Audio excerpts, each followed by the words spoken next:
विद्यार्थी मित्र, या अगोदरच्या तासातून आपण प्राणी कथेच्या स्वरूपाची चर्चा केलेली आहे आणि काही उदाहरणाच्या आधारे आपण प्राणी कथा म्हणजे काय असते, कशी असते, तिचा हेतू काय असतो याविषयीचं विवेचन केलेलं आहे. मित्रहो, या तासामध्ये आपण लोककथा प्रकारांपैकी दैवत कथा आणि स्पष्टीकरण कथा या दोन कथा प्रकारांचा परिचय करून घेणार आहोत. प्रथम आपण दैवत कथा या लोककथा प्रकारांचा परिचय करून घेऊ, त्याविषयीचं विवेचन करू. ठीक आहे विद्यार्थी मित्रो, या अगोदरच्या एका तासातून आपण उत्पत्ती कथेच्या स्वरूपासंबंधीची चर्चा केलेली आहे.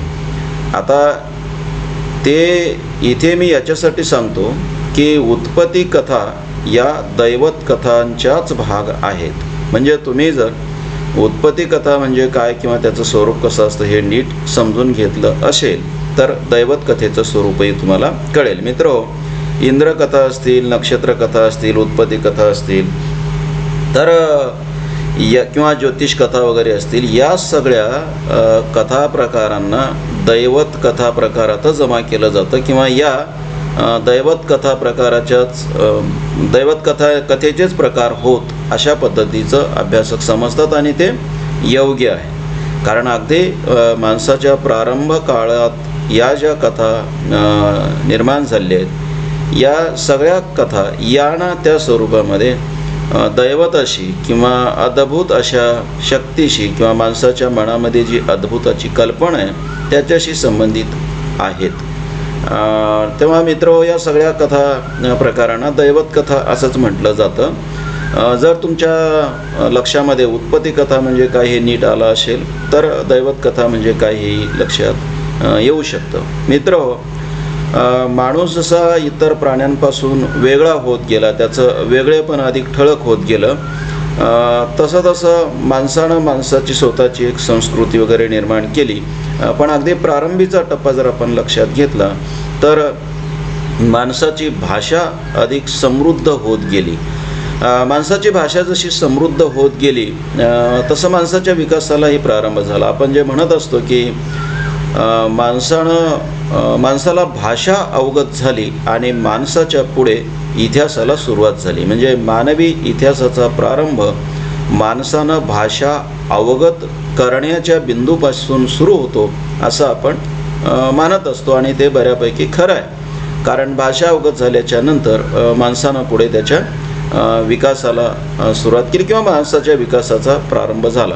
बाकीचे अनेक घटक त्याला कारण आहेतच किंवा त्याला अनुकूल ठरलेले आहेत. उदाहरणार्थ माणसाचा शारीरिक विकास होत गेला, माणूस हा कण्यावर ताठपणे उभा राहायला शिकला वगैरे वगैरे, बाकी खूप गोष्टी आहेत. भाषेचा संबंध आपण इथे यासाठी घेतो. दुसरी गोष्ट म्हणजे की माणसाला भाषा अवगत झाली, माणसाला भाषा वापरता येऊ लागली, अनेक अर्थाने ते वापरता येऊ लागली आणि मग माणूस भाषेमध्ये त्याचा सभोवताल मांडायला लागला.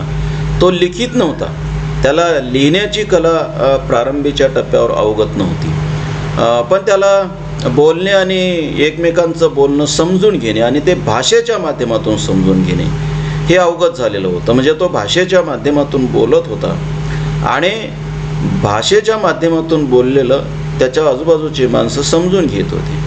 म्हणजे त्या समूहाची भाषा वेगळी असेल, ती काही संबंध पृथ्वीच्या पाठीवरच्या माणसांची एकच एक भाषा नव्हती. प्रत्येक समूहाची भाषा वेगवेगळी असेल, पण ठीक आहे, त्यांना लक्षात आलं की त्यांच्या समूहाची भाषा एकमेकाला कळत होती आणि अशा पद्धतीनं आपण एकमेकाशी संवाद साधू शकतो, आपलं म्हणणं दुसऱ्याला सांगू शकतो किंवा आपलं म्हणणं मांडू शकतो हे त्यांच्या लक्षात आलं. आणि मग हे जे संवाद साधणं आहे त्या संवाद साधण्याबरोबरच त्यांच्या मनातलं त्यांना जे म्हणायचं आहे ते म्हणणंही ते भाषेच्या माध्यमातून मांडू लागले, त्यांचं म्हणणं जे काही आहे ते. आणि मग हे म्हणणं मांडत असताना त्यांनी प्रारंभीच्या टप्प्यावर सभोवताली जे निरीक्षण केलं ते साहजिकच आहे. त्यांना जे दिसलं ते निसर्गसृष्टी होती. त्या निसर्गसृष्टीचं त्यांनी निरीक्षण केलं, त्या निसर्गसृष्टीविषयी ते बोलायला लागले. तो एक टप्पा आहे त्यांचा. आणि दुसऱ्या टप्प्यावर मात्र त्या निसर्ग सृष्टीच्या असण्याविषयीच त्यांच्या मनामध्ये कुतूहल जागं झालं की ही आहे तरी कशी, ही कशी काय निर्माण झाली. आणि मग मित्र हो, या निसर्ग सृष्टीचा निर्माता कोणीतरी आहे आणि तो या निसर्ग सृष्टीत वावरतो आहे. या सभोवतालामध्ये तो गुप्तपणे अद्भुत अशा शक्तीसह वावरतो आहे अशी त्यांची कल्पना. आणि मग तो जो कोणी आहे तो वेगवेगळ्या स्वरूपामध्ये पृथ्वीच्या पाठीवरच्या मानवी समूहाने त्या अद्भुत शक्तीचा स्वीकार केलेला आहे. काही आदिवासी समूह पूर्वजांना देवाप्रमाणेच मानतात, ठीक आहे, म्हणजे त्यांच्या दृष्टीनं पूर्वज हा अद्भुत शक्ती असणाराच आहे. बाकी काही समूहाने वेगवेगळ्या स्वरूपामध्ये ती अद्भुत शक्तीचा स्वीकार केला असेल. पण एवढं खरं की पृथ्वीच्या पाठीवरच्या सगळ्याच माणसांनी या सृष्टीचा निर्माता आणि या सृष्टीचा चालक कोणीतरी आहे अशा पद्धतीची कल्पना स्वीकारली, ठीक आहे. आणि मग तो कसा आला, तो कसा निर्माण झाला याची कथा माणसाने रचली. आणि याची कथा रचत असतानाच मित्र हो, माणसाने मग त्यानं या सृष्टीची निर्मिती कशी केली, आपली निर्मिती कशी केली, म्हणजे माणसाने स्वतःची निर्मिती त्या ईश्वराने कशी केली याची ही कथा रचली. खरं तर या सृष्टीचा निर्माता जो कोणी आहे असं माणसाला वाटलं, त्याची निर्मिती माणसाने केली. पण माणसाने नंतर त्याने आपली निर्मिती केली अशी कल्पना स्वीकारली. आणि माणसासकट मग या सगळ्या सृष्टीची निर्मिती त्याने कशी केली याबद्दलच्या माणसाने कल्पना केल्या आणि त्याच्या पद्धतीनं त्यांनी त्यांचं म्हणणं लोककथेमध्ये मांडलं. अशा ज्या त्यांच्या कल्पना त्यांनी लोककथेत मांडल्या त्यालाच मित्रो आपण प्रारंभीच्या अद्यतन अशा कथा म्हणतो. आणि त्या खरंच आहे प्रारंभीच्या कथा आहेत, कारण प्रारंभीच माणसाच्या मनामध्ये तेच कुतूहल होतं. कारण त्यांनी जे सभोवतालची अद्भुत अशी सृष्टी पाहिली, प्रचंड मोठे डोंगर असतील, समुद्र असेल, नद्या असतील किंवा घडणाऱ्या घटना असतील, पाऊस पडत असेल, ऊन पडत असेल, थंडी पडत असेल वगैरे वगैरे, सभोवताली महाकाय असणारे हत्तीसारखे किंवा आणखी त्या काळात मोठे असणारे प्राणी असतील, हे सगळं पाहिलं. आणि माणसाच्या मनामध्ये एक गूढ होतं किंवा माणसाच्या मनामध्ये एक कुतूहल होतं की हे असं आहे तरी काय आणि हे निर्माण कोणी केलं. त्याची उत्तरं त्यांनी प्रारंभी शोधले आहेत. नंतर ठीक आहे, माणूस विकसित होत आला, माणसाची संस्कृती विकसित होत आली आणि त्याचबरोबर माणसाच्या पुढे बाकीचे काही माणसाने शोध लावले आणि त्या शोधाच्या आधाराने त्याच्या सभोवतालाचा तो अधिक शास्त्रशुद्ध अन्वयार्थ लावायला शिकला, अधिक शास्त्रशुद्ध लावायला शिकला, अधिक खरं काय ते शोधायला शिकला. कारण नंतर वेगवेगळे संशोधनं त्यांच्या पुढे होती, माणसानेच केलेली संशोधनं, पण त्याच्या या सभोवतालाला समजून घेण्यासाठी ही त्यांची संशोधनं त्याला उपयोगी ठरली, उपकारक ठरली. आणि म्हणून नंतरच्या काळातला माणसाने जो अन्वयार्थ लावला आहे त्याच्या सभोवतालाचा, तो अधिक वस्तुस्थितीच्या किंवा अधिक सत्याच्या जवळ जाणार आहे. पण मित्र हो, प्रारंभीचा त्यांनी जो अन्वयार्थ लावलेला आहे तो मात्र सत्याच्या जवळ जाणारा नाही, तर तो त्याच्या कल्पना विश्वाचा भाग झालेला आहे. म्हणजे आज आपण पहा की चंद्रग्रहण, सूर्यग्रहण का होतं, सूर्य काय आहे, हे कितीतरी गोष्टी आपण समजून घेतो आहोत ना. सूर्याच्या भोवती पृथ्वी फिरते, पृथ्वी गोल आहे, विशेष म्हणजे पृथ्वी कोण्या शेषाच्या वगैरे डोक्यावर नाही आहे, ती या विश्वाचाच भाग आहे किंवा सूर्यकुलाचा भाग आहे. शिवाय हे जे ग्रह आहेत आपला सूर्यकुलातले, अशा पद्धतीने बाकीचे अनेक ग्रह असू शकतात. अशा पद्धतीने त्यांनी आकाशगंगेची वगैरे कल्पना केलेली आहे. हे आताच झालं. आताच्या या त्याच्या सभोवतालाला समजून घेण्याच्या भागामध्ये बऱ्यापैकी सत्याच्या जवळ जाणं आहे. पण मित्र हो, प्रारंभीचं त्याचं जे आकलन आहे किंवा प्रारंभी त्यांनी जे सभोवतालाचा त्यांनी जो अन्वयार्थ लावला आहे त्यामध्ये वस्तुस्थितीच्या जवळ जाणं नाही किंवा कार्यकारण भावाचा संबंध त्यानं नीट समजून घेतलेलाच आहे असं नाही. मग त्यांनी काय केलेलं आहे, तर त्यांनी मित्र त्याची जी कल्पना शक्ती आहे त्या कल्पना शक्तीला स्वेर असं सोडलेलं आहे, मुक्त सोडलेलं आहे.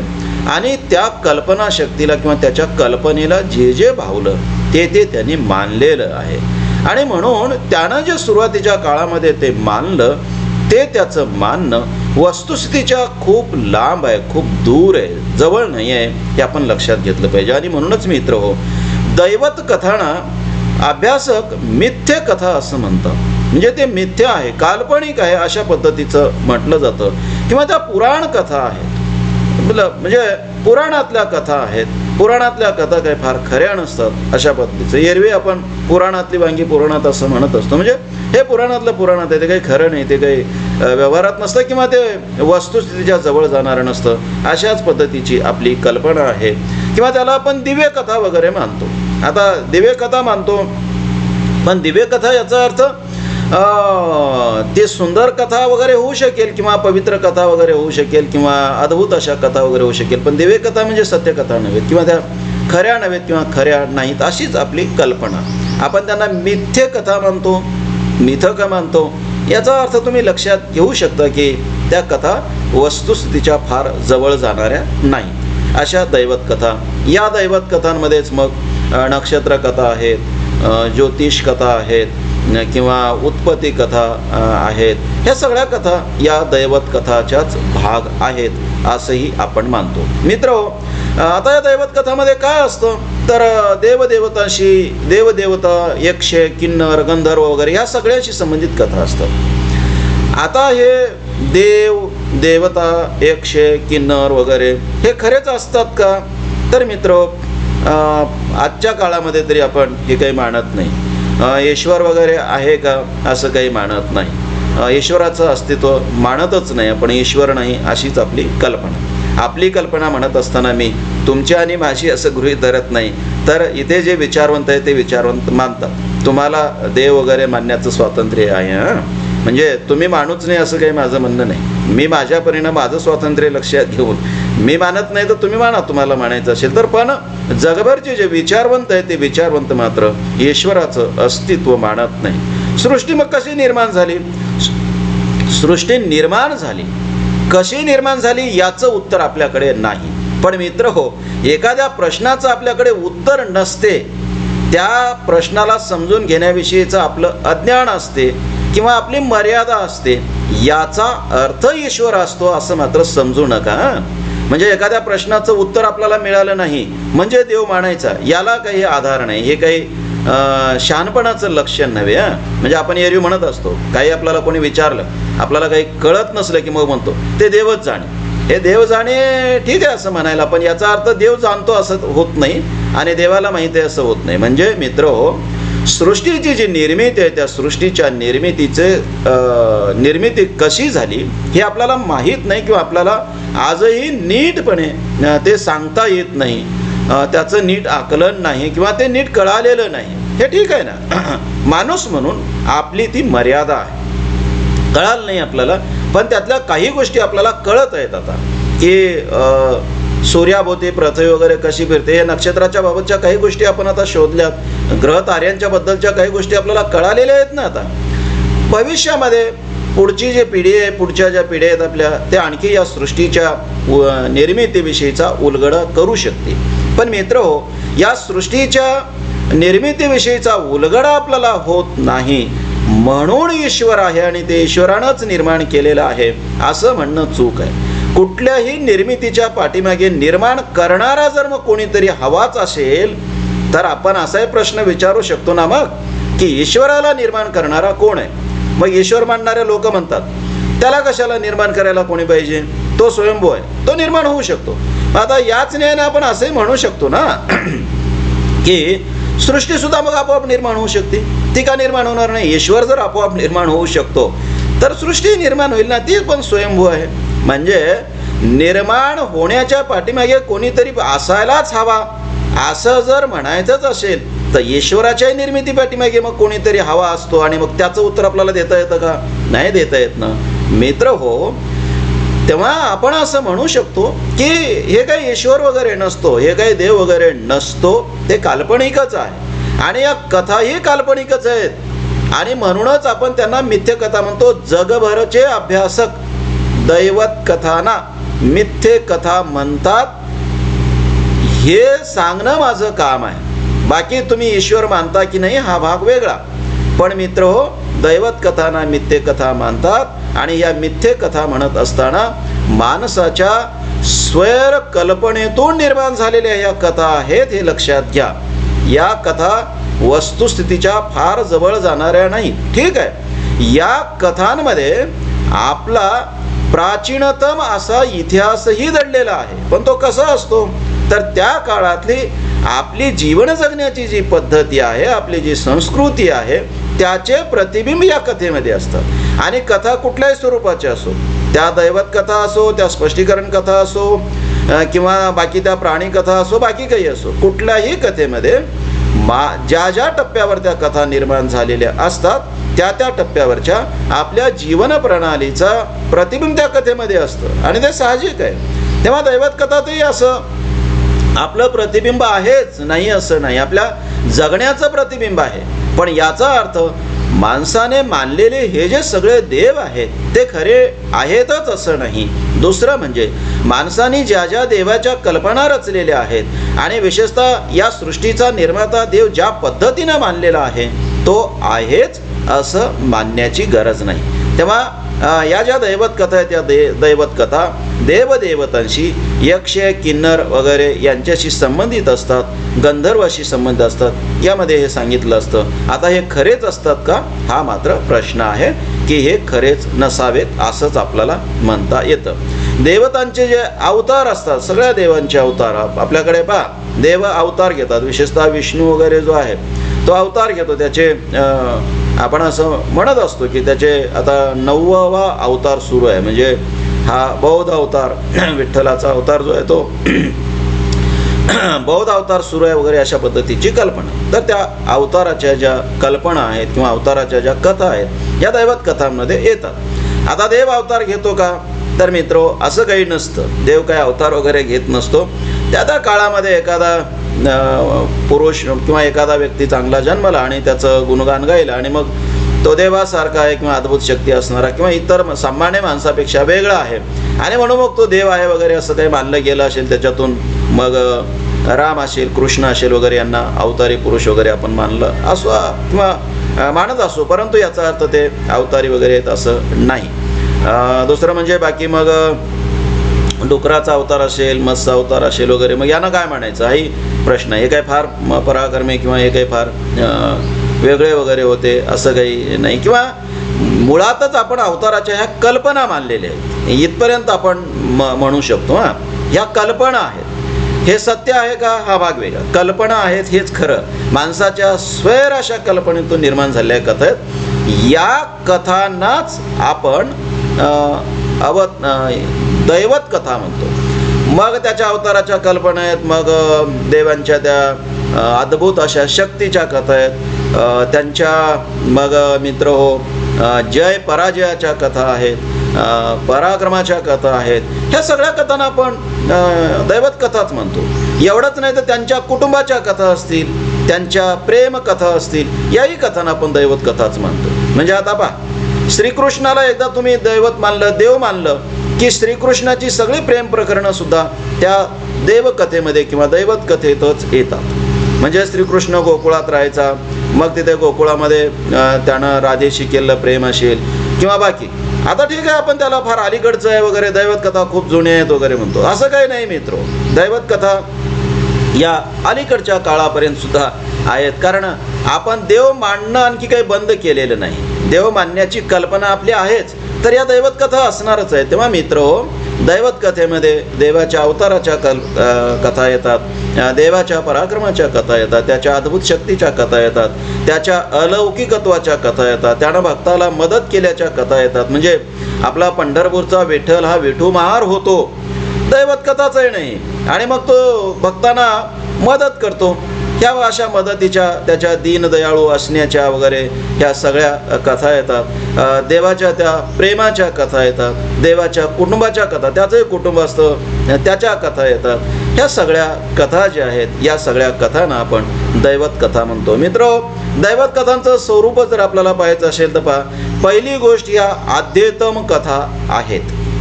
नंतर निर्माण झाल्या नाहीत का, निर्माण होण्याची परंपरा सुरूच असते, सुरूच आहे. पण तरीही अध्येतम कथा आहे, त्या सगळ्यात सुरुवातीला निर्माण झालेल्या जर कुठल्या कथा असतील तर त्या दैवत कथा आहेत. कारण पहिल्यांदा माणसानं जर कशाचा विचार केला असेल तर आपण कसं जन्मलो, आपण कसं निर्माण झालो आणि सृष्टी कशी निर्माण झाली, हा त्याच्या पुढचा कुतूहलाचा प्रश्न होता. आणि या कुतूहलाला त्यांनी उत्तर देण्याचा किंवा ते शोधण्याचा प्रयत्न केलेला आहे. आणि ते जे शोधणं त्याचं आहे ते दैवत कथेत आहे. आणि म्हणून दैवत कथा या अध्येतम कथा आहेत, हे आपण समजून घेतलं पाहिजे. आणि दुसरं म्हणजे तुम्हाला इथे सांगायला हरकत नाही, जे जे अध्येतम असते ते खरं असते असं समजण्याचं कारण नाही. अध्येतम असणं हा वेगळा भाग आणि खरं असणं किंवा सत्य असणं हा वेगळा भाग, हे नीट लक्षात घ्या. दैवत कथा या अध्येतम आहेत, प्राचीन आहेत. आणि प्राचीन असल्यामुळे साहजिकच आहे की त्यामध्ये आपल्या त्या काळातला इतिहासही दडलेला आहे, हे आपण लक्षात घेतलं पाहिजे. या दृष्टीनं या ज्या आपल्या अध्येतम कथा आहेत किंवा दैवत कथा आहेत त्या महत्त्वाच्याच आहेत, पण त्या खऱ्याच आहेत असं काही समजण्याची गरज नाही.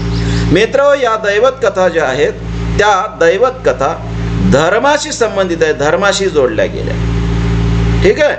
आता अध्येतम काळामध्ये माणसाने ज्या या उत्पत्तीच्या कथा किंवा या सृष्टीचा उलगडा करण्याच्या कथा रचल्या तेव्हा माणसाने धर्म मानला होता का, हा वेगळा भाग. त्याने धर्म मानला नाही. पण मित्र हो, त्यानं जेव्हा या उत्पत्तीला कारण असणाऱ्या ईश्वराची कल्पना मानली, अद्भुत शक्तीची कल्पना मानली, त्याच वेळेस मित्र हो त्याने ही कल्पना मानली की हा जो सृष्टीचा निर्माता करणारा जो कोणी आहे त्याच्या सकट, माणसासकट जो कोणी आहे तो आपल्याला प्रसन्न करून घेता येतो किंवा त्याला आपल्याला सुखी म्हणजे समाधानी ठेवायचं आहे, किंवा दुसरं म्हणजे त्याला आपल्याला प्रसन्न करून घ्यावयाचं आहे.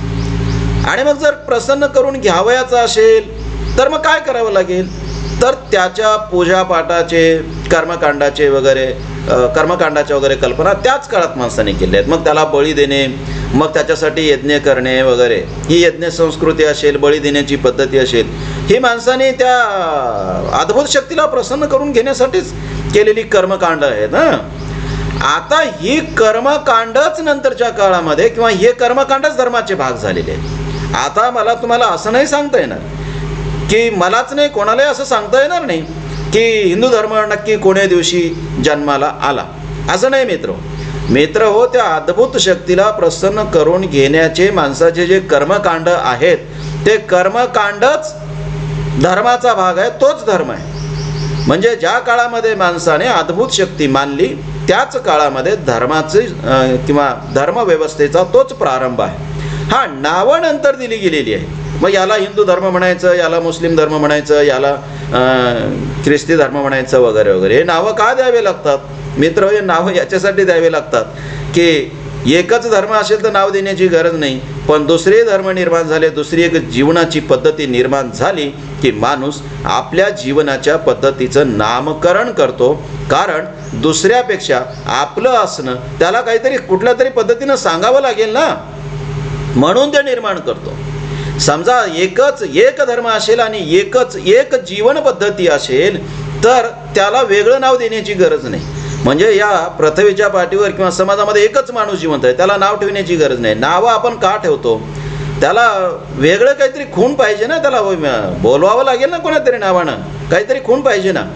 अनेक माणसं झाली की नावं ठेवावी लागतात. एक असेल तर नाव ठेवण्याची काय गरज आहे? एकच आहे ना तो. आता मित्र, जीवन जगण्याच्या पद्धती जेव्हा अनेक निर्माण होतात, संस्कृती जेव्हा अनेक निर्माण होतात, वेगवेगळे समूह जेव्हा त्यांच्या जीवन प्रणालीचा स्वीकार करतात किंवा निर्माण करतात त्यांची संस्कृती, आणि दुसऱ्या समूहापासून वेगळं काहीतरी जपतात, वेगळं काहीतरी जगतात, तेव्हा या दुसऱ्यालाही आणि त्यांनाही कुठलं तरी नाव देऊन आपलं वेगळेपण सांगण्याची खूण निर्माण करावी लागते, सांगावी लागते.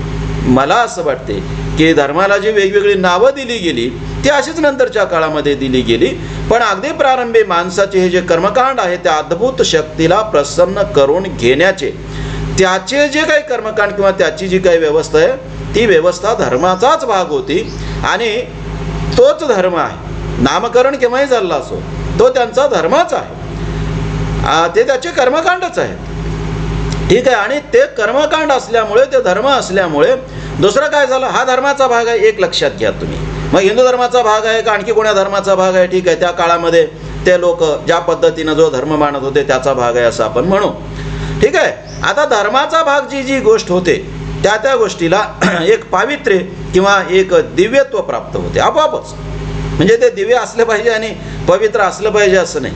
आपण धर्मच दिव्य मानतो, तो पवित्र मानतो असं म्हणायला लागलो की मग त्याचा जे भाग झालेले असतात त्या आपोआपच पवित्र होणाऱ्या गोष्टी असतात. मित्र, मी तुम्हाला हे याच्यासाठी सांगतो की आपल्या दैवत कथा अशाच पद्धतीनं दिव्य कथा झालेल्या आहेत. म्हणजे दैवत कथेचं स्वरूप तुम्ही अशा पद्धतीनं लक्षात घ्या. या मग दिव्य कथा झाल्या.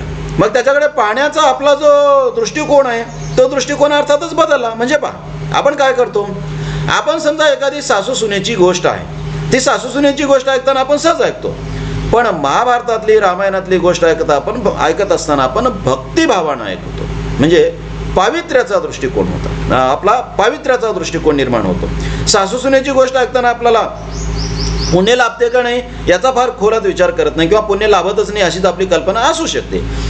भूताची गोष्ट ऐकताना आपल्याला पुण्य लाभते का, काय पुण्य वगैरे लाभत नाही असंच आपल्याला वाटतं. पण रामाची, कृष्णाची कथा ऐकताना मात्र आपल्याला पुण्य लाभते अशा पद्धतीचं आपण म्हणतो. म्हणजे पहा, गावामध्ये रामायण लावलं की आपण काय करतो, समजा रामायण लावलं आहे, रामविजय ग्रंथ लावलेला आहे, दररोज संध्याकाळी समजा वाचायचं आहे, तो कोणीतरी ते पोथी सोडणारा असतो.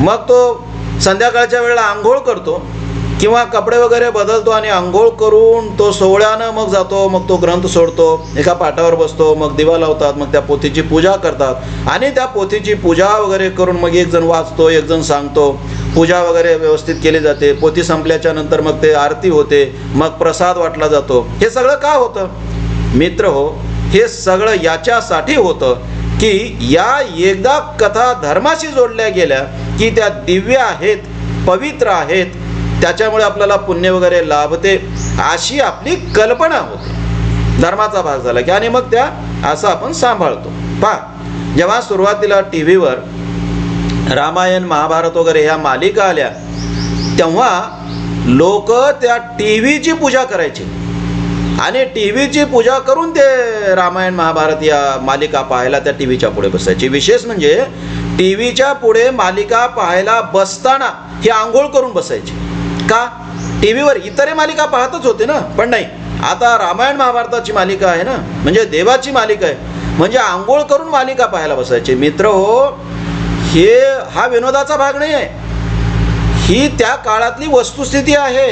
आज तुम्हाला म्हणजे हसू येईल, हे हास्यास्पद वाटेल, पण 25-30 वर्षापूर्वीचं हे वास्तव आहे. लोक अशा पद्धतीने बसायचे आंघोळ करून, रामायणी मालिका पाहायचे, महाभारताची मालिका पाहायचे, तर आंघोळ करून बसायचे पुढे. हे का होतं मित्र हो, एकदा तुम्ही पूज्य आहेत, पवित्र आहेत असं मानलं की होतं. तेव्हा दैवत कथा या अशा पद्धतीनं पूज्य मानल्या गेल्या. श्रीकृष्णाच्या कथा या इतर कथाप्रमाणे जरी असल्या तरी माणसाला त्या तशा वाटत नाही, ते लक्षात घ्या.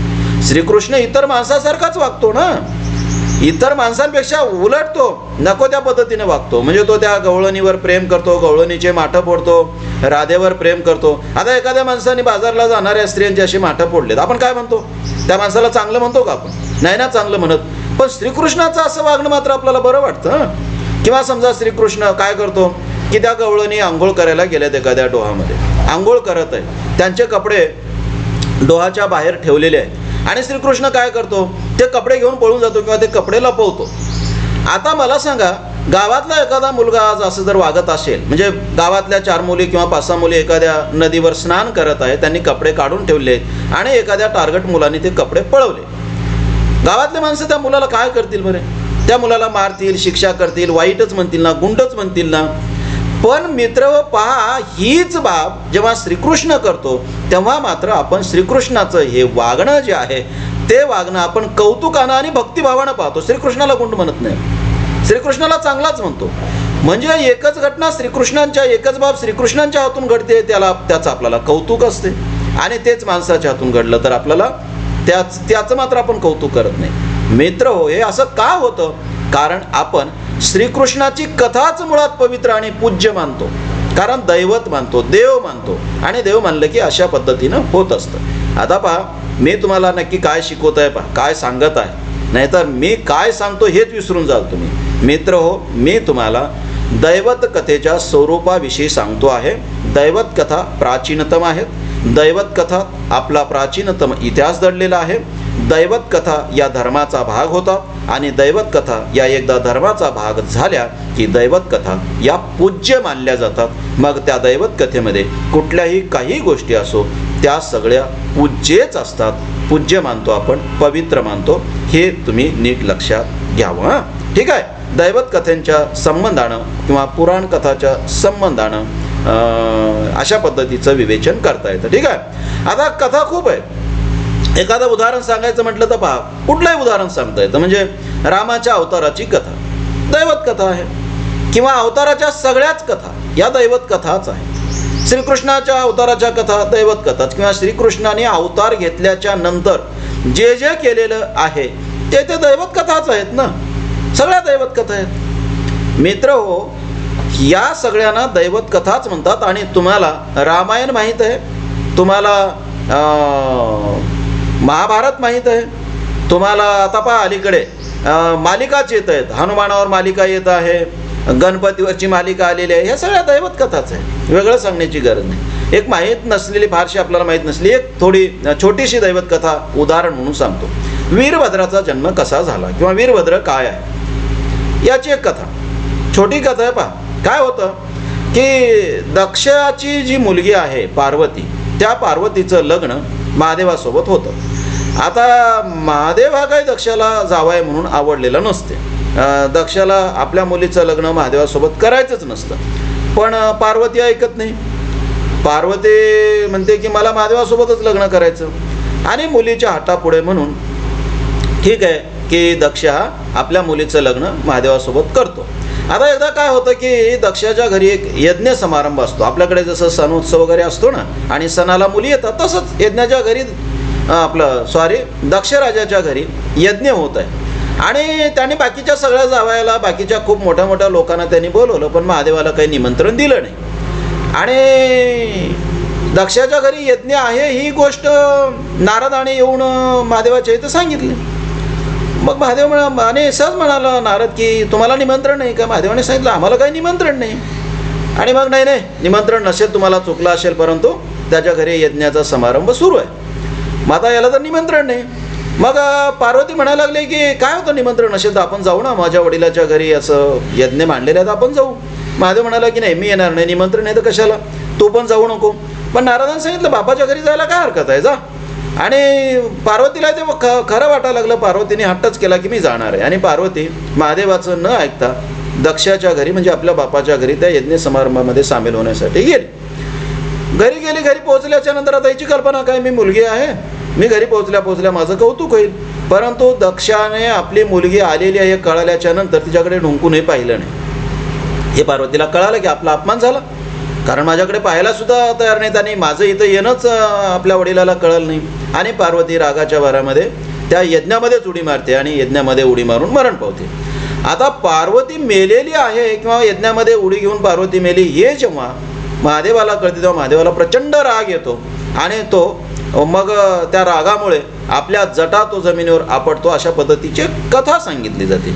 आणि त्या जटेतून वीरभद्राचा जन्म झाला असं म्हटलं जातं. आणि तो जन्मताच वीरभद्र प्रचंड रागामध्ये, कारण महादेव रागानं जटा आपटत होता ना, म्हणून हा वीरभद्र जन्मताच प्रचंड रागानेशीच, रागच त्याच्या चेहऱ्यावर होता. तो जन्मला, आणि जन्मल्याच्या नंतर तो थेट गेला आणि दक्षाच्या यज्ञाचा विध्वंस केला. अशा पद्धतीची वीरभद्राची कथा. आता मित्र हो, अशा पद्धतीनं जटेतून मुलं वगैरे जन्मतात का, असा प्रश्न इथं विचारायचा नाही. वीरभद्राच्या दैवत कथा हे समजून घ्यायचं, वीरभद्राच्या जन्माची कथा. आणि आजही जर तुम्ही कुठे वीरभद्राची मूर्ती पाहिली, आता वीरभद्राचे फार देवस्थानं आपल्याकडे दिसत नाहीत, पण आमच्याकडे मुखेडला एक वीरभद्राची मूर्ती आहे, देवस्थान आहे, मोठं मंदिर वगैरे आहे, जुनं मंदिर आहे ते, 500 वर्षापूर्वीचं मंदिर आहे. तेव्हापासून ते दैवत तिथला समूह मानत असावा. तिथे तुम्ही जर ते वीरभद्राची मूर्ती पाहिली तर तुमच्या असं लक्षात येईल की त्याच्या चेहऱ्यावर प्रचंड राग दिसतो. एवढंच नव्हे तर वीरभद्राची यात्रा भरते हिवाळ्यामध्ये, दीपावळीच्या दरम्यान असते ती. आता मला नेमकी तिथी किंवा तारीख वगैरे माहीत नाही, पण तेव्हा ती भरते आणि त्याची पालखी निघते वीरभद्राची, मंदिरामधून पालखी बाहेर निघते. तर मित्र, ही जी पालखी निघते ती पालखी सुद्धा इतर पालखीसारखी निघत नाही.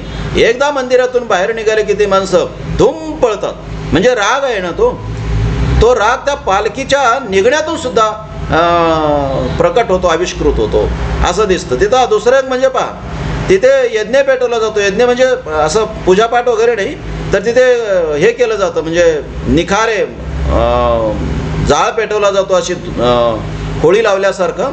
आणि लोक ते जे जाळ असते, जो विस्तव असतो ना, निखारे असतात ना, त्या निखाऱ्यातून पळत पळत पलीकडे जात असतात. म्हणजे सगळी कृतीच प्रचंड रागाशी संबंधित असणारी. कारण तो जो पेटवलेला ते निखारे आहेत, तो म्हणजे दक्षानं जो यज्ञ केला होता त्या यज्ञाचं प्रतीक म्हणून आजही लोक तिथे अशा पद्धतीने निखारे पेटवतात. आणि त्या निखाऱ्याला उद्ध्वस्त करायचं आहे म्हणून त्याच्यावरून जातात ते. म्हणजे शेकडो लोक एकाच वेळेस त्या निखाऱ्यावरून पुढे निघून जातात. ते निखारे विजतात ना, आणि लोक असं म्हणतात की आपल्याला काही ते विस्तव पोळत नसतो. विस्तव पोळतोच मित्र, कारण विस्तवाचा गुणधर्मच आहे पोळणे. त्याला कळत नाही की आता हे यज्ञाच्या निमित्तानं करतात का काय करतात. माणसाची मानसिकता कदाचित अशी झालेली असू शकते की आपल्याला पोळत नाही, किंवा शेकडो माणसं एकाच वेळेस जात असल्यामुळे ती एक मानसिकता निर्माण झाली असते आणि तो विस्तव विजूनही जातो. पण आजही तिथे अशा पद्धतीने निखारे पेटवले जातात आणि त्या निखाऱ्यावरून शेकडो लोक पुढे पळत जातात. त्यांची ती पालखी सुद्धा पळते. हे त्या दैवत कथेतलं आजचं आसनं आहे. आणि मित्रो, लोककथेचं एक लोककथेचा विशेषच आहे की लोककथेत जे सांगितलेलं असतं ते अवशेष रूप आज जिवंत असते. म्हणजे हे अवशेष आहे आणि ते आज जिवंत आहेत. पहा, कधी काळी दक्षाने यज्ञ केला असेल किंवा नसेल, पार्वती गेली असेल किंवा नसेल, ती केवळ कथाच असेल. पण पहा, आज वीरभद्राचं एक मोठं मंदिर आहे आणि आजही तिथे यज्ञाचं ते प्रतीक म्हणून निखारे पेटवले जातात आणि त्या निखाऱ्यावरून माणसं पळतात. आजही ती पालखी जी असते ती पालखी धूम पळते. म्हणजे वीरभद्र त्या जटेतून जन्मल्या त्या यज्ञाला उध्वंस करण्यासाठी पळतच गेला असेल ना. जो पळत गेला म्हणून त्याची पालखी पळत जाते आणि जाऊन ते जे निखारे असतात त्या निखाऱ्याचा विध्वंस केला जातो. हे अवशेष आहे आणि हे अवशेष जिवंत अवशेष आहे. आज माणसं जपतात. त्या मुखेड तालुक्याचं ठिकाण आहे.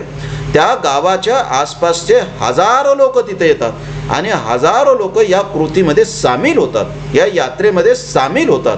हे लक्षात घ्या. तेव्हा अशा पद्धतीची ही दैवत कथा आणि या दैवत कथेला अशा पद्धतीचा मग पूज्यभाव तयार होतो. आता पूज्यभाव कसा? पहा, आता वीरभद्राचं मंदिर आहे, वीरभद्राची दररोज पूजा केली जाते. दररोज त्या वीरभद्राच्या मंदिरामध्ये शेकडो लोक त्या वीरभद्राचं दर्शन घ्यायला जातात. आता वीरभद्र जन्माला का नाही हा भाग वेगळा, पण वीरभद्राच्या कथेतून हा वीरभद्र किती पूज्य झाला पहा. आजही शेकडो लोक, लहान लेकरांनी जर त्या वीरभद्राचा चेहरा पाहिला तर तो भिल असा उग्र असणारा चेहरा त्या मूर्तीमध्ये तुम्हाला दिसतो. पण लोक मात्र आजही दर्शन घ्यायला वगैरे जातात. मोठं मंदिर आहे, दरवर्षी यात्रा भरते, हजारोनं तिथे देणगी मिळते वगैरे. ठीक आहे, अशा पद्धतीच्या या दैवत कथा, वीरभद्राची ही कथा दैवत कथा आहे. मित्र, गणपतीची मालिका आता आहे, गणपतीच्या जन्माची कथा दैवत कथाच आहे. कार्तिक स्वामीची जी कथा आहे ती कथा सुद्धा दैवत कथाच आहे असं आपण म्हणू शकतो. या सगळ्या दैवत कथा. ठीक आहे मित्र, आपण आता हे जर तुमच्या लक्षात आलं असेल दैवत कथा म्हणजे काय, तर मित्र आपण दुसऱ्या एका आता प्रकाराचा परिचय करून घेऊ आणि तो प्रकार म्हणजे स्पष्टीकरण कथा. आता स्पष्टीकरण कथा म्हणजे काय? स्पष्टीकरण करणे म्हणजे काय? हे असे का झाले किंवा हे असेच का झाले हे सांगणाऱ्या कथा म्हणजे स्पष्टीकरण कथा. किंवा हे असे का झाले किंवा हे असेच का झाले त्याचं कारण सांगणाऱ्या कथा म्हणजे स्पष्टीकरण कथा. ही व्याख्या हीच. स्पष्टीकरण कथा म्हणजे हेच. हे असं का झालं किंवा हे असं का आहे किंवा हे असंच का आहे याचं उत्तर देणाऱ्या किंवा त्याचं कारण सांगणाऱ्या कथा म्हणजे स्पष्टीकरण कथा. लक्षात येतं का? पहा, काही अवघडामध्ये जाऊ नका. काही अवघड नाही. किंवा एखादं सूत्र किंवा तत्व त्याचं स्पष्टीकरण करणाऱ्या कथा म्हणजेच स्पष्टीकरण कथा. त्याचं उत्तर देणाऱ्या, हे असं का आहे बाबा हे सांगणाऱ्या, असं सांगणाऱ्या कथांना स्पष्टीकरण कथा म्हणतो. पहा, गणपतीचं तोंड हत्तीचंच का आहे? आता पहा, इतर जे देव आहेत ते देव वेगळे आहेत ना. माणसाचं शरीर असेल तर माणसाचंच, नरसिंहाचा जर सोडला एक भाग तर. आता बाकी इथे वेळ नाही, मला फार खोलात जायचं नाही. पण मित्र हो, अवताराच्या सगळ्या ज्या कल्पना आहेत त्या अवताराच्या सगळ्या कल्पनांमध्ये माणसाच्या विकासाच्या टप्प्याचं प्रतिबिंब आहे, हे तुम्ही नीट लक्षात घ्या. आपण जे म्हणत असतो ना, त्या त्या काळचा आपला इतिहास या ह्याच्यामध्ये दडलेला आहे. तर हे विकासाचे टप्पेच आहेत मित्र, विकासाच आहे. म्हणजे नरसिंहाचा अवतार हा असा आहे की माणूस ज्या काळामध्ये फार असा माणूस झाला नव्हता. म्हणजे आज जसा माणूस दिसतो, त्याच्या चेहऱ्यावर केस नाही, त्याच्या तळहातावर वगैरे केस नाहीत, तो व्यवस्थित आहे, असा न होण्याच्या काळातली नरसिंहाची कथा आहे. म्हणजे ज्या काळामध्ये माणूस जरा प्राण्यासारखा दिसत होता, उग्र दिसत होता, त्याच्या अंगावर इकडे तिकडे समजा केस होते किंवा नख होते, त्याला हाताला नख वगैरे, तो काही वेळच्या वेळी वगैरे काढत नव्हता, अशा काळातली कथा असावी ना नरसिंहाची कथा. पण आपण तसं मानत नाही. आपण काय म्हणतो, अर्ध शरीर हे त्याचं माणसाचं आहे आणि वरचं मुंडकं हे सिंहाचं आहे, असं आपण मानतो. पण मित्र हो, ते माणसाचंच रूप आहे, पूर्णच माणसाचं रूप आहे, जरा ते अप्रगत अवस्थेतलं माणसाचं रूप आहे. आणि त्या काळात जसा माणूस होता ना तसा त्यानं तो देव मानलेला आहे असंही आपण म्हणू शकतो. म्हणजेच खरं तर आपल्याकडे ज्या ज्या टप्प्यावर माणूस जगत होता आणि ज्या ज्या टप्प्यावर त्याचे दैवत त्यांनी मानले ते त्या त्या टप्प्यावरच्या माणसाप्रमाणे आहेत. म्हणजे माणूस परशुरामाची कथा मानतो, कारण ज्या काळामध्ये माणूस केवळ शिकार करूनच जगत होता आणि कुऱ्हाड घेऊन किंवा एखादं शस्त्र घेऊन शिकारीसाठी फिरत होता, त्या काळातली परशुरामाची कथा आहे असं आपण म्हणू शकतो. ठीक आहे, नंतरच्या काळामध्ये त्याचे एवढे वेगवेगळे रूपं तयार होतात की परशुरामाची कथा मग नक्की कोणती हेच आपल्याला सांगता येत नाही. पण असं असू शकतं ना. किंवा रामाने पहा, रामाचे सैनिक कोण आहे? सगळे जंगलातले आहेत. मग हे जे सुग्रीवाचं सैन्य आहे किंवा बाकीचे सगळे अस्वल वगैरे आहेत किंवा बाकी सगळे माकडं वगैरे आहेत असं आपण मानतो. याचा अर्थ काय मित्र, ते काही खरे खरे वाहणार माकडं वगैरे नाहीत, तेही माणसंच आहेत. नागर समाजापासून दूर जंगलामध्ये राहणारे ते समूह आहेत. त्या समूहाच्या सोबत राम राहतो आणि त्या समूहाला सोबत घेऊन तो युद्ध वगैरे करतो, अशा कल्पना आहेत. आणि तो जरा वेगळं वागतो ना. पण पहा, नंतर मात्र श्रीकृष्ण तो पुढचा टप्पा आहे ना, ज्या टप्प्यामध्ये माणूस खऱ्या अर्थानं आजच्या माणसाप्रमाणे माणूस झाला. मग श्रीकृष्ण पहा, आजचा कुठलाही मुलगा वागेल तसंच वागतो. तो लहानपणामध्ये तो चोऱ्या करतो, तो खेळतो, काही करतो, तो लोकांचे वास्त्र सोडून देतो, तो कोणाला खडे मारतो, तो सगळं करतो ना. श्रीकृष्णाची कथा तुम्ही वाचा, आजचा खेड्यातला खोडकर मुलगा जसा वागतो तसा श्रीकृष्ण वागतो, कारण तो पूर्ण माणूस झालेला आहे. नंतरची कथा आहे ना, नंतरच्या टप्प्यावरची. अवताराच्या कल्पनेत सुद्धा बघा तुम्ही, विष्णूचे सगळे अवतार अगोदरचे आहेत आणि श्रीकृष्ण अवतार सगळ्यात शेवटचा आहे, 8वा अवतार आहे. नंतर मग तो बौद्ध अवतार आपण विठ्ठलाला वगैरे मानतो, ठीक आहे, नंतरचं ठीक आहे. पण हा नंतरचा अवतार आहे, माणूस खऱ्या अर्थानं पूर्ण माणूस झाल्याची कथा आहे. म्हणजे मित्र हो, आपल्याला या सगळ्या माणसाच्या विकासाच्या त्या त्या टप्प्यावरच्या कथा किंवा त्या त्या टप्प्यावरचे अवतार असं सुद्धा मानता येतं. ते तुम्ही मानलंच पाहिजे असं नाही, पण अशाही पद्धतीचा एक अन्वयार्थ लावता येतो.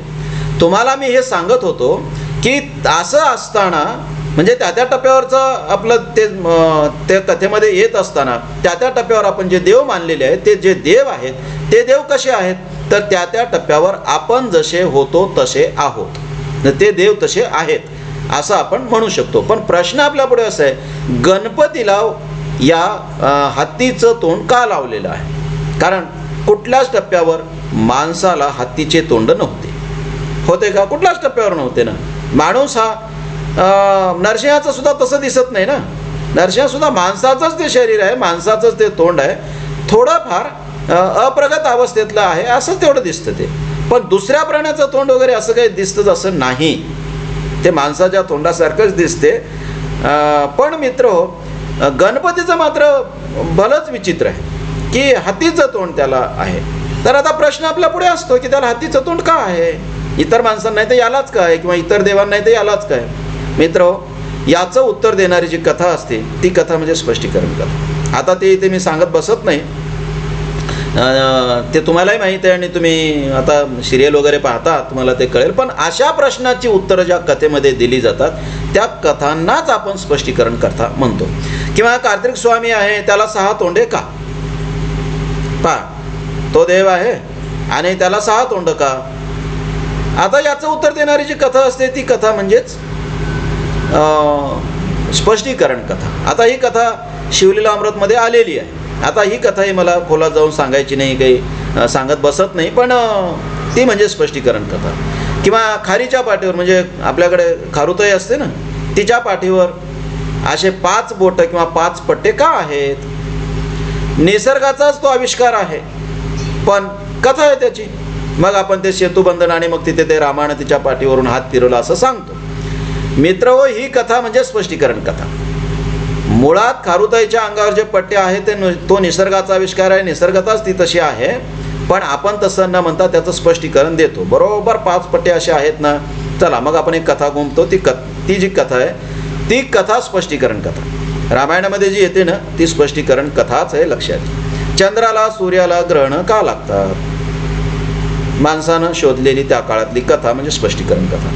जांभूळ झाडाला उलटे का लागतात? जांभूळ पाहिलं का तुम्ही? पहा, जांभूळ जर पाहिलं असेल तर जांभूळाच्या खालच्या भागाला देठासारखा भाग असतो. म्हणजे पहा तुम्ही की आपण आंबे वगैरे जर तोडले तर आंब्याला खालच्या बाजूला असं देठ असल्यासारखं काही नसतं, जांभूळाला असतं. आता हे जांभूळ असं उलटं का असतं?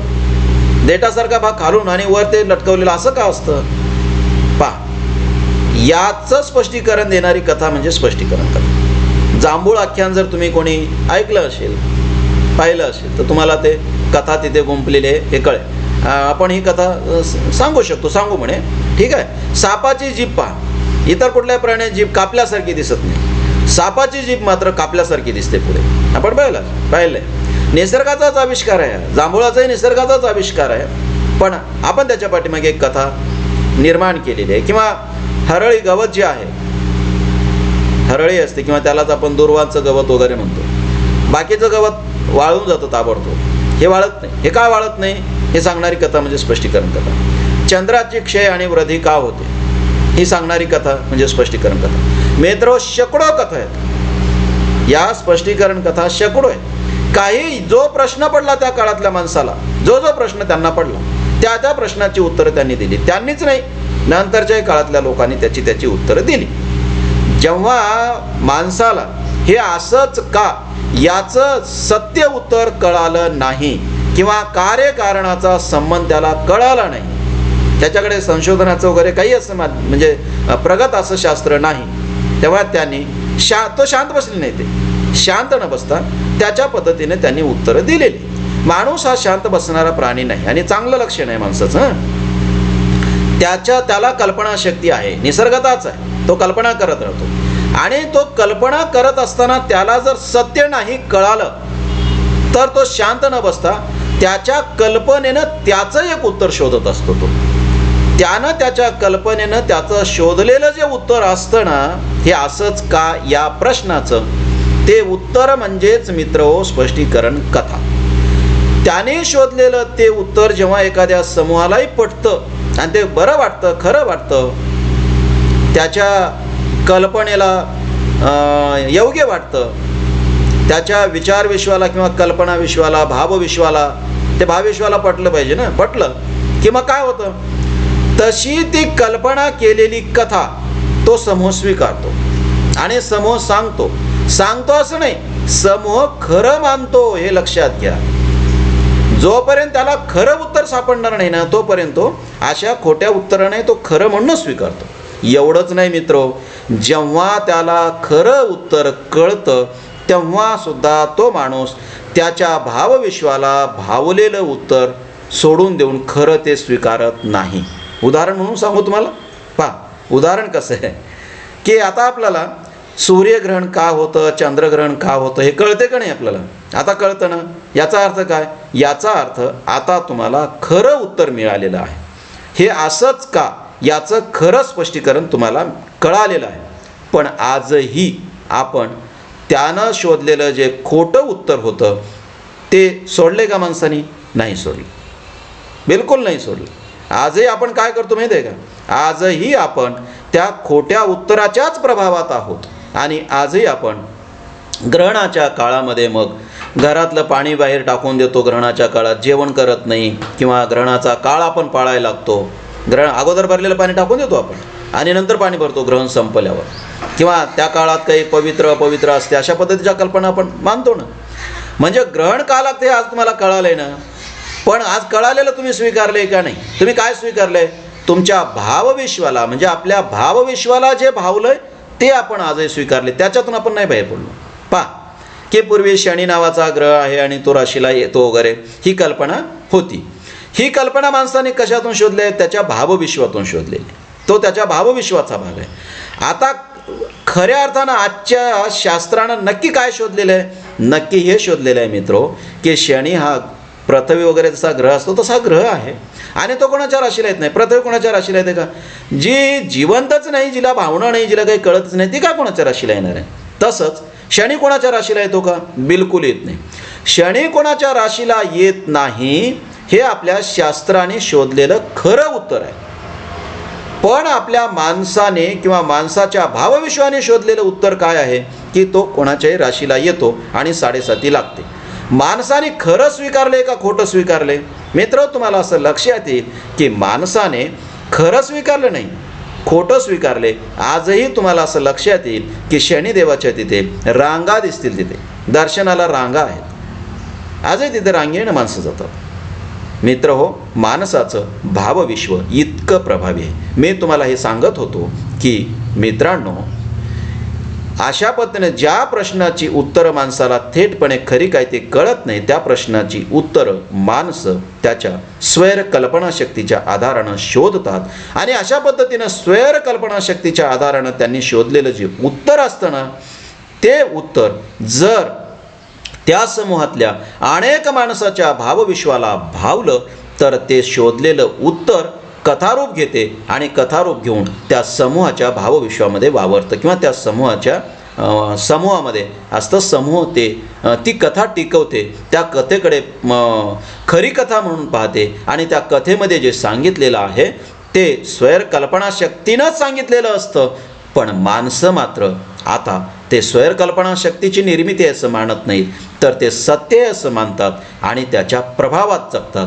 ते अवशेष रूप माणसाच्या प्रत्यक्ष जीवनामध्ये वावरत असतं. माणसाच्या जीवनालाच ती गोष्ट आकार देत असते, हे लक्षात घ्या. आता पहा, सूर्यग्रहण आणि चंद्रग्रहण का होतं? कल्पना काय, कथा काय आपल्याकडे? कथा अशी आहे की एकदा देव आणि दैत्य यांनी मिळून समुद्राचं मंथन केलं, समुद्राची घुसळण केली. समुद्राची घुसळण केल्याच्या नंतर त्याच्यामधून एक एक गोष्ट बाहेर पडत राहील. मग तो ऐरावत हत्ती असेल, किंवा सूर्याच्या रथाचा घोडा असेल, किंवा विष असेल, किंवा लक्ष्मी असेल, हे वेगवेगळे बाहेर पडत राहील. त्यातच अमृताचा घट बाहेर आला. एक स्त्री, सुंदर अशी स्त्री अमृताचा घट बाहेर घेऊन आली आणि म्हणायला लागले की हे अमृताचा घट आहे. आता अमृताचा घट पाहिल्या देव आणि दैत्यामध्ये भांडणं लागले. देव म्हणायला लागले हे आम्हाला पाहिजे, दैत्य म्हणायला लागले आम्हाला पाहिजे. आणि मग झालं काय, त्या गोंधळामध्ये दैत्यांनी तो अमृताचा घट पळवला. दैत्याने पळवला, त्याने ते घेऊन पळायला लागले. आता देवाच्या पुढे प्रश्न पडला की आता अमृत जर यांनी पळवलं आणि हे जर यांनी पिलं तर हे अमर होतील, मरणार नाहीत. याचा दुसरा अर्थ असा की ते आपल्याला मारल्याशिवाय राहणार नाहीत.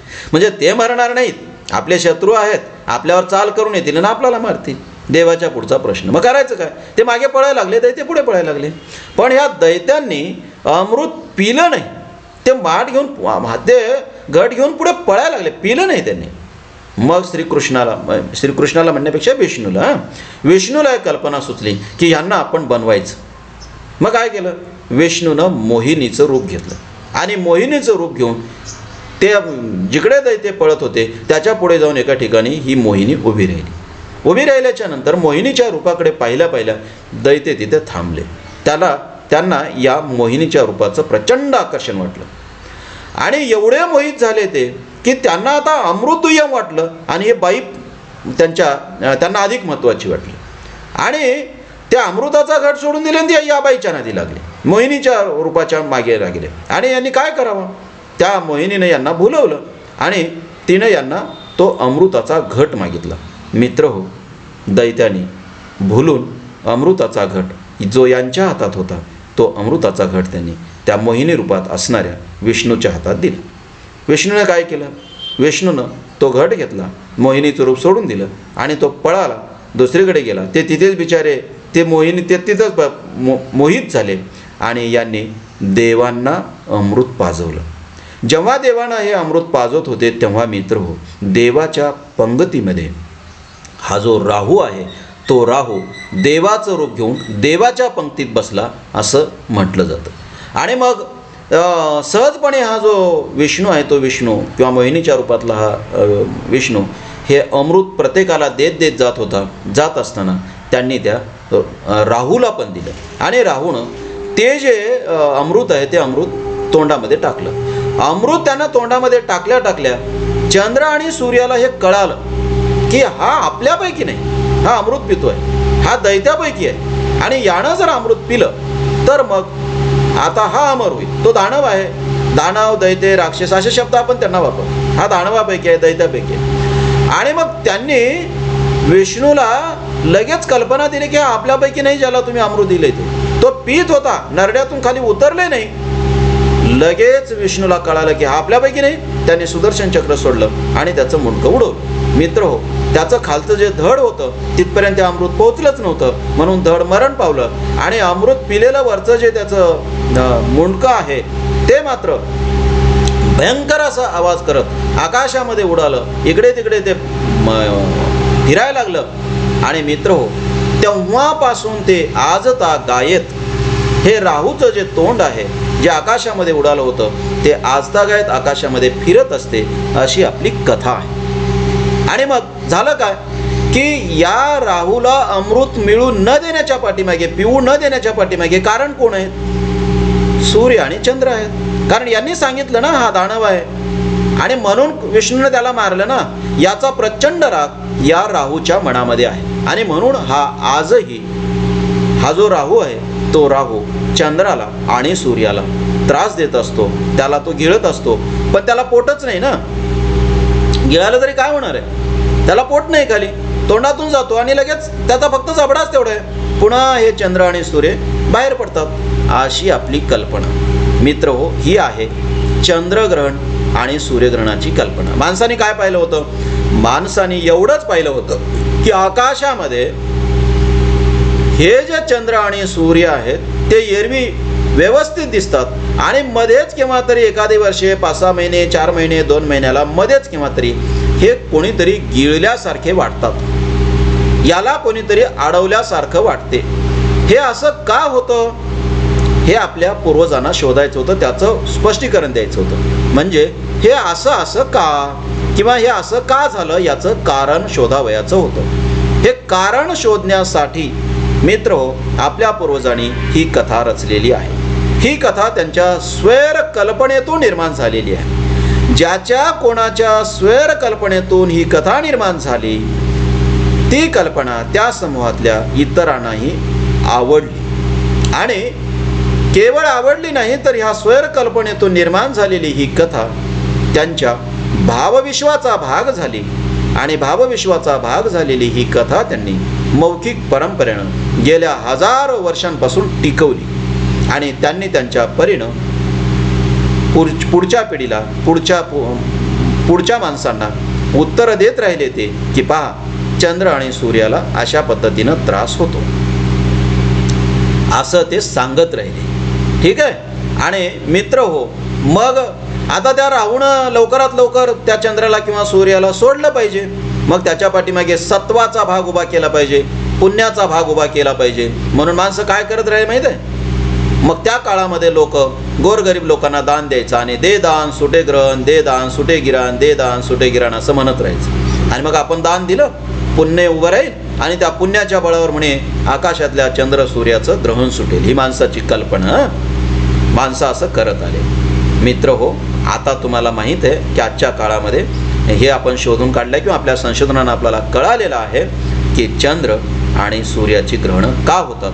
पण आजही आपण आजच्या कल्पना मानत नाही तर आपल्या भावविश्वाला भावलेल्या गोष्टीच मानतो. हे आपलं आजचं वास्तव आहे. पण मित्र, महत्त्वाचं हे की पहा, चंद्रग्रहण सूर्यग्रहण आज तुम्हाला 10वीपर्यंत सगळे पास झालात, तुम्ही भूगोल घेऊन पास झालात, तुम्हाला माहीत आहे, ते मी सांगत नाही का होता ते. पण मित्र हो, स्पष्टीकरण कथा म्हणजे काय हे तुम्ही नीट लक्षात घ्या, इथे ते अपेक्षित आहे. आणि आपण जे सुरुवातीला म्हणालो होतो, स्पष्टीकरण कथा म्हणजे हे असं का, किंवा हे असं का होतं, असं का झालं, याचं उत्तर देणाऱ्या कथा म्हणजे स्पष्टीकरण कथा. आता तुम्हाला इथं कळतं का की हे असं का होतं, म्हणजे सूर्याला कोणीतरी गिळल्यासारखं का वाटतं, त्याला कोणीतरी अडवल्यासारखं का वाटतं, चंद्राला तसंच का होतं. माणसाच्या पुढचा प्रश्न, त्यानं त्याचं कारण शोधलेलं आहे, त्यांनी त्याचं उत्तर दिलेलं आहे. आणि हे उत्तर बहुसंख्य माणसाला पटलं आहे. समूहनिर्मित कथा असते म्हणजे काय असते, हेच असते मित्र. हे म्हणजे काय की हे कोणीतरी कल्पनेनं रचलं, पण त्या काळामध्ये तो ज्या समूहाचा भाग होता त्या सगळ्या समूहाला या एकट्याचं रचने खरंच वाटलं आणि त्याने स्वीकारलं. त्याच्या भावविश्वाचा ही कथा भाग झाली आणि त्यांनी टिकवली. ह्या मग लोक काय करतात, मग ही आमचीच कथा, आम्हीच रचली, आम्ही सांगितलं, अशा पद्धतीचं ते सांगत असतात. ठीक आहे, अशा पद्धतीची ही कथा, याला स्पष्टीकरण कथाच म्हणतात. आता पहा, आपण चंद्र पाहतो, चंद्रावर एक डाग दिसतो, तो डाग कुठून आला त्याचं स्पष्टीकरण. किंवा चंद्र पहा, पौर्णिमेच्या दिवशी तो व्यवस्थित दिसतो आणि अमावस्या दिवसापर्यंत तो पूर्ण लोप पावतो. चंद्राची क्षय होण्याची आणि वृद्धी होण्याची, कमी होण्याची, आणि मग अमावस्यापासून पुढे वृद्धी होते, वाढत वाढत वाढत जातो आणि पौर्णिमेला तो पूर्ण दिसतो. म्हणजे पौर्णिमेपासून अमावस्येपर्यंत क्षय होण्याची प्रक्रिया घडते आणि अमावस्यापासून पुढे पौर्णिमेपर्यंत वृद्धी होण्याची प्रक्रिया दिसते. हे क्षय होणे आणि वृद्धी होणे हे असं का होतं, माणसाला पडलेले प्रश्न आहेत, आपल्या पूर्वजाला पडलेला प्रश्न आहे. आपण त्याचं उत्तर शोधलेलं आहे अलीकडे. ते चंद्र पृथ्वीचा उपग्रह आहे किंवा पृथ्वीचा ग्रह, आणि पृथ्वीच्या भोवती तो फिरतो, त्याची फिरण्याची गती, पृथ्वीच्या फिरण्याची गती, आणि या फिरण्याच्या याच्यामुळे तो पृथ्वीच्या आडवं जात राहणे किंवा एक ज्या भागाला आपण आहोत त्याच्या आडवं जात राहणे, याचा तो भाग आहे.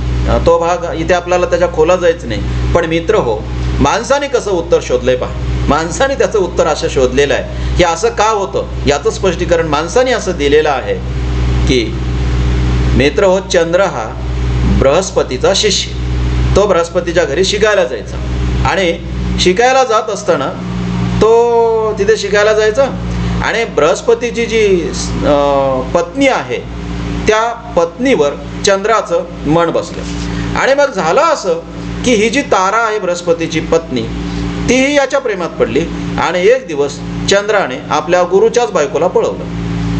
आता गुरुच्या बायकोला घेऊन पळून गेला ना तो गुरु, आपला बाहेर कुठेतरी स्नानाला वगैरे गेला असेल, घरी आला, पाहतो तर काय शिष्यही नाही आणि आपली पत्नी नाही. गुरुला प्रचंड राग आला आणि गुरुनं चंद्राला दिलेला हा शाप आहे. अशा पद्धतीचं माणसाने शोधलेलं उत्तर. आता ज्यांनी उत्तर शोधलं ना मित्र, हे ना चंद्राचे मित्र होते ना त्या बृहस्पतीचे शेजारचे माणसं होते, काही नव्हतं. म्हणजे काल्पनिकच. चंद्र हा ग्रह आहे, तो कशाला कोणाची बायको पळवेल. आज आता आपण थेट चंद्रावरच जाऊन आलोत ना, त्यामुळे आज तरी आपण हे मान्य केलं पाहिजे ना कथा खोटी आहे ते.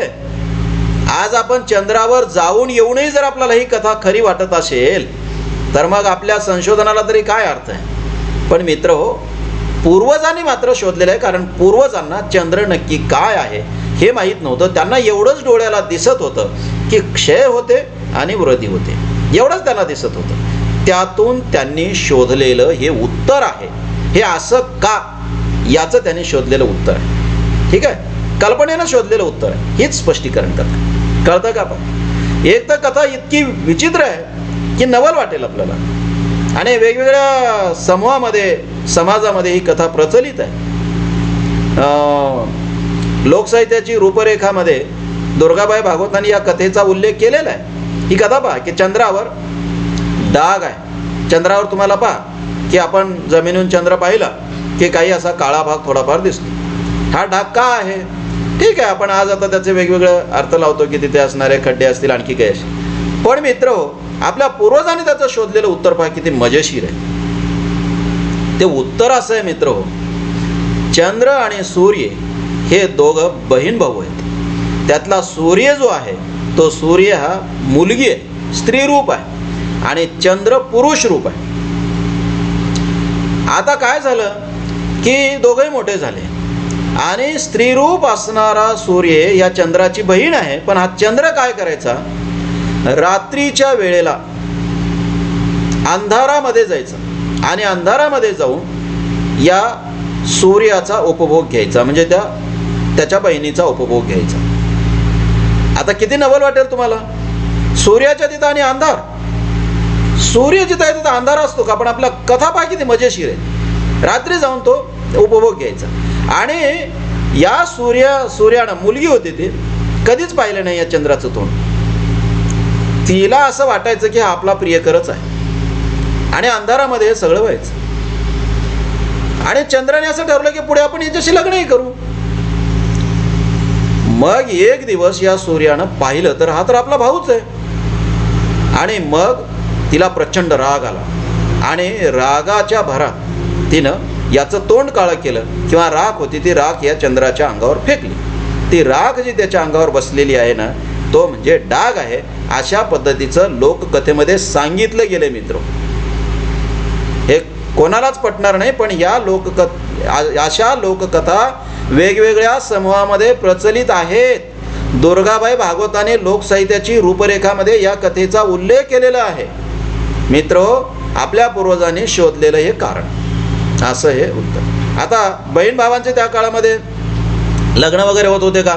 होत नव्हते. पण दुसरीकडे पहा, आणखी एक कथा अशीच आहे, येमीची कथा. हे बहीण भाऊच होते. आता हे बहीण भाऊ होते आणि त्याच्यामध्ये येम्याला आपल्यासोबत लग्न करण्याचा आग्रह करते. तसंच कदाचित हे चंद्र सूर्याचं सुद्धा असे. मित्र हो, आपल्या संस्कृतीचं प्रतिबिंब किंवा आपल्या संस्कृतीचा इतिहास या कथेमध्ये दडलेला आहे असं जेव्हा म्हणतो ना, तेव्हा ते खरं कसं हे आता लक्षात घ्या तुम्ही. इथे या कथेच्या माध्यमातून तुम्हाला सांगायला हरकत नाही, तुम्हाला कळेल. येमाला असं म्हणते की तू माझ्यासोबत लग्न कर, आणि येमीला असं सांगतो की असं बहीण भावाचं लग्न होत नाही. इथे चंद्र सूर्याला, मुलगी स्त्री रूपात असणाऱ्या सूर्याला विनंती करतो की ठीक आहे ना, आपण दोघं लग्न करू. आणि सूर्य चंद्राला सांगतो की मी तुझी बहीण आहे, आपलं दोघांचं लग्न होणार नाही. मित्र हो, आपल्या संस्कृतीचं किंवा जीवन प्रणालीचं प्रतिबिंब कसं आहे, आपला इतिहास कसा दडलेला आहे पहा. ज्या काळामध्ये आपण नाते मानायला लागलो त्या काळातल्या ह्या कथा आहेत.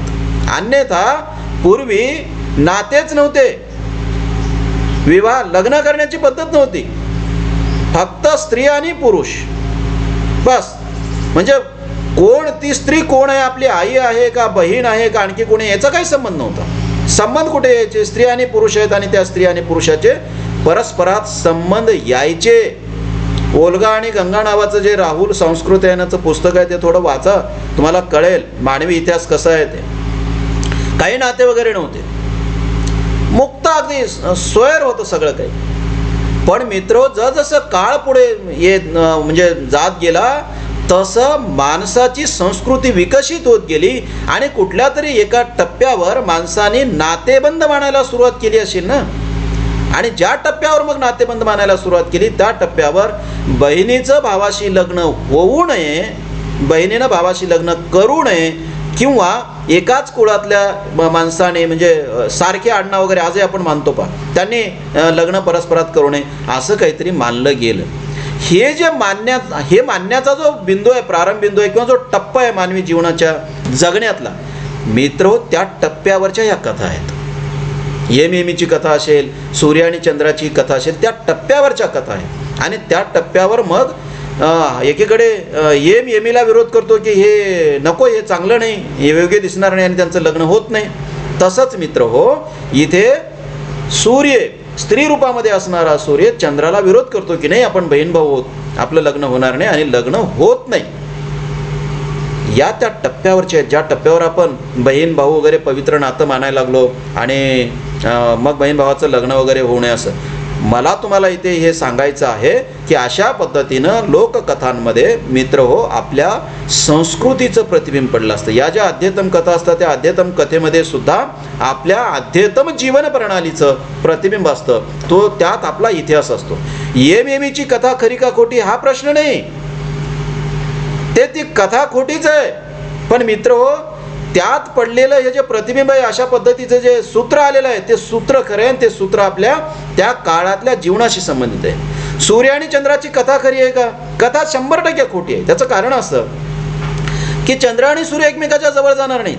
कारण प्रत्येक जण आपापल्या गुरुत्वाकर्षणाची त्याची जी कक्षा आहे त्या कक्षेमध्ये फिरतो आणि प्रत्येक जण एकमेकाला आपल्याकडे ओढत असतो. परंतु तो विशिष्ट अंतरावरचा ग्रह एकमेकाकडे ओढत नाहीत. ते जर एकमेकाच्या जवळ गेले तर मग एकमेकावर आदळतील ना. कारण प्रत्येक ग्रहामध्ये कमी जास्त प्रमाणामध्ये गुरुत्वाकर्षण शक्ती आहे. त्यामुळे ते कक्षा ओलांडून दुसऱ्या कक्षेत जात नाही, दुसऱ्याच्या कक्षेत. आणि गेले तर काय होईल? ते एकमेकावर आदळतील ना. त्यामुळे प्राचीन काळी सुद्धा चंद्र आणि सूर्य एकमेकाच्या जवळ आलेले नाही. आणि सूर्याची जी धगधगत असणं आहे, सूर्याचं जे तापमान आहे तिथलं, ते तापमान जर लक्षात घेतलं तर मित्र हो, अंधारात असं काही घडत होतं असं आपण म्हणू का? प्रचंड तेज आहे ना तिथे. पण मित्र हो, कथा जरी खोटी असली तरी या कथेत येणारं जे सूत्र आहे ते सूत्र खूप खरं आहे. ते सूत्र तुम्ही नीट लक्षात घ्या आणि त्या आधारानं तुम्ही अशा लोककथांमध्ये आपल्या संस्कृतीचं प्रतिबिंब कसं पडतं, आपली जीवन प्रणाली कशी प्रतिबिंबित होते हे लक्षात घ्या. मित्र हो, इथे हेही लक्षात घ्या की अशा या कथा म्हणजेच स्पष्टीकरण कथा. मित्र हो, हे सगळं सांगता येईल. म्हणजे जांभूळ उलटं का दिसतं किंवा सापाची जीभ का तशी, पुढे दोन टोकं का दिसतात वगैरे. पण आता सगळ्याचे या सगळ्याच कथा सांगत बसणं अपेक्षित नाही, आवश्यक नाही. कारण तुम्हाला आता कळालेलं आहे स्पष्टीकरण कथा म्हणजे काय हे कळणं अपेक्षित आहे आणि ते तुम्हाला कळालेलं आहे असं मी गृहीत धरतो. नाहीतर या कथा कितीही सांगत बसता येतं. दिवसभर जरी आपण सांगत बसलो तर या कथा काही संपत नाहीत. पण तुम्हाला या उदाहरणातून स्पष्टीकरण कथा म्हणजे काय हे कळालेलं आहे. आणि आपल्या पूर्वजांनी असं का झालं किंवा हे असंच का झालं किंवा हे असंच का दिसतं किंवा हे असंच का आहे, अशा प्रश्नाची उत्तरं जी शोधलेली आहेत किंवा त्याची जी कारणं सांगितलेली आहेत, ते कारणं सांगणाऱ्या कथा म्हणजेच मित्र हो स्पष्टीकरण कथा, हे तुमच्या लक्षात आलेलं आहे असं मी गृहीत धरतो. आणि गृहीत धरून इथे आपण या तासापुरतं थांबू म्हणे. मित्र हो, आता पुढच्या तासामध्ये आपल्या अभ्यासक्रमाला ज्या लोककथा आहेत त्यापैकी एक प्रकार राहिला आहे लोककथांचा, तो म्हणजे विनोदी कथा. त्या विनोदी कथांविषयी पुढच्या तासामध्ये पाहू म्हणे आणि मग लोककथा घटक संपेल. ठीक आहे मित्रो, इथे आपण या तासापुरतं थांबू म्हणे. ठीक आहे.